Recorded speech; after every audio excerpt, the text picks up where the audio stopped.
Photography copyright Giovanna Dunmall. The 11th edition of the Biennale Internationale Design in Saint-Étienne is underway, celebrating the theme Me, You, New, Designing Common Ground.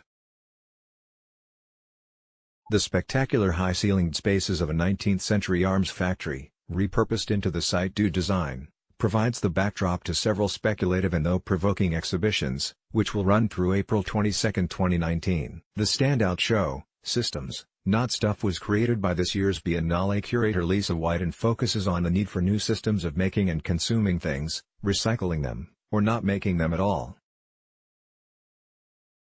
The future will be about biofacturing, not manufacturing, says White. Read on for highlights of the entire exhibition. Read more, 10 questions with Lisa White. Photography copyright Giovanna Dunmall. The guest of honor at this year's Biennale Internationale Design in Saint-Étienne is China, which created 3 exhibitions dedicated to past, present, and future design. Photography copyright Giovanna Dunmall.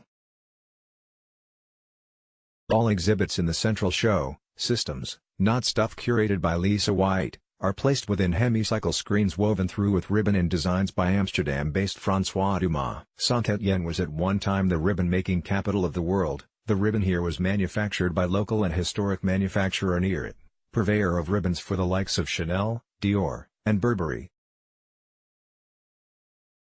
Photography copyright Pierre Grosset. Artist and designer Gavin Monroe grows chairs in a furniture orchard in Derbyshire, England. Living trees are grafted and woven around a frame and coaxed into the right shape before being harvested and planed. This particular chair took 7 years to grow, bringing the idea of slow design to a whole new level. Monroe calls the process a Zen form of 3D printing. His company, Full Grown, has a waiting list for chairs up to 2025. Photography copyright Giovanna Dunmall. The future is bioplastic. The cups and jugs on the left are 3D printed out of algae by Biolaboratory Atelier Luma. The glasses on the right are made out of nuotin, a blend of 2 types of cornstarch polymers invented by material scientists Vlasta Kubasova and Miroslav Kral in Bratislava. They have a lifespan of 15 years but can be safely composted. The plant pots are by Bioplasmar, where you plant them directly into the earth. They biodegrade and, as they do, fertilize the plants. Photography copyright Giovanna Dunmall. When Cindy lost her legs and some of her fingers after complications from a heart attack, she started using everyday objects so she could make use of them. The results are a powerful form of self-made design. Adhesive wall hooks are used to unscrew face cream pots and a silicone mold is used to hold a pen. Olin College students Sarah Handren and Katrin Lynch started a website called Engineering at Home in her honor to help others adapt objects. Read more, 28 highlights from Paris Tech WAF 2019. Photography copyright Pierre Grosset. This jacket wouldn't look amiss on a Paris catwalk, but it is actually made out of moss and lichen. Royal College of Art Masters student Piero D'Angelo sells kits with seeds, grow beds, and pre-cut clothes on which to grow the moss, like a chia pet for the 21st century. Photography copyright Giovanna Dunmall.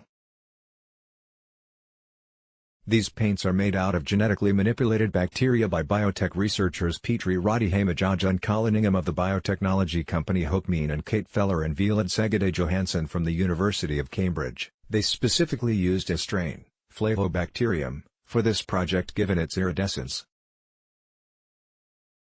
The future looks bright as we could all be painting our furniture, cars, and walls with iridescent bacteria. Photography copyright Giovanna Dunmall. Designer Toni Packham's cutlery is part of a series called Mining the Anthropocene that uses what she calls a plastiglomerate from her hometown of Brighton, UK. Plastic is used as a glue to keep such organic materials as driftwood, fishing nets, shells and sand together. Photography copyright Pierre Grosset. Resurrecting the Sublime is a fascinating ongoing project by artist Alexandra Daisy Ginsberg and smell researcher and artist Cecil Tolas. For the show, the scents of 2 flowers from Hawaii and Ohio made extinct during colonial times were recreated in a lab. The floral scents were then misted into large glass vitrines with rocks from the landscapes from which they came. The artists see the piece as an impassioned swan song, an invitation to contemplate our actions, and potentially change them for the future. Photography copyright Giovanna.